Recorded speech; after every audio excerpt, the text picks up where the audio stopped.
நீங்கள் ஆடம்பரமாக கோடிக்கணக்கில் செலவழித்து லட்சக்கணக்கில் செலவழித்து உங்களுடைய பிள்ளையின் திருமணத்தை நடத்துகிறீர்கள். ஒரு வருடம் முடிவதற்கு முன்னால் உங்களுடைய பிள்ளை வாளாவட்டியாக வந்து வீட்டில் இருக்கிறார். இந்த செலவழித்த இந்த செலவு ஒரு நாளுடைய சந்தோஷம். எங்களுடைய முஸ்லிம் பிரதேசத்தில் கோரளைப்பற்று மத்தி முஸ்லிம் பிரதேசத்தில் கடந்த 2023 ஆண்டு மட்டும் 236 திருமணங்கள் விவாகரத்தாகி இருக்கிறது. ஒரு வருடத்தில் 236 திருமணங்கள் விவாகரத்து கோரி இருக்கிறது.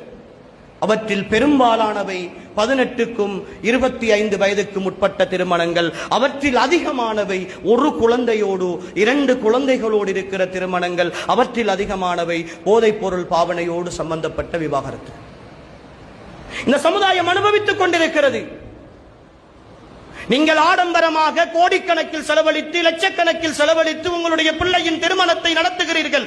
ஒரு வருடம் முடிவதற்கு முன்னால் உங்களுடைய பிள்ளை வாளாவட்டியாக வந்து வீட்டில் இருக்கிறார். இந்த செலவழித்த இந்த செலவு ஒரு நாளுடைய சந்தோஷம். அடிக்கடி சொல்கிறேன் உறவுகளே, ஒரு நாளின் சந்தோஷத்திற்காக வாழ்நாளின் சந்தோஷத்தை தொலைத்துக் கொண்டிருக்கிறோம். அவ்வளவுதான். ஒரு நாளின் திருப்திக்காக இந்த உலகத்தில் உள்ள எல்லாரையும் திருப்திப்படுத்துகிறோம். பக்கத்து வீட்டுக்காரர்களில் இருந்து, அடுத்த வீட்டுக்காரர்களில் இருந்து, தூரத்து உறவுகளில் இருந்து, வெளியூரில் இருப்பவர்களில் இருந்து, உள்ளூரில் இருக்கிற எல்லோரையும் திருப்திப்படுத்துகிறோம், பேச வைக்கிறோம். ஆனால் அல்லாஹ்வை திருப்திப்படுத்த மறக்கிறோம். நிரந்தர கவலை.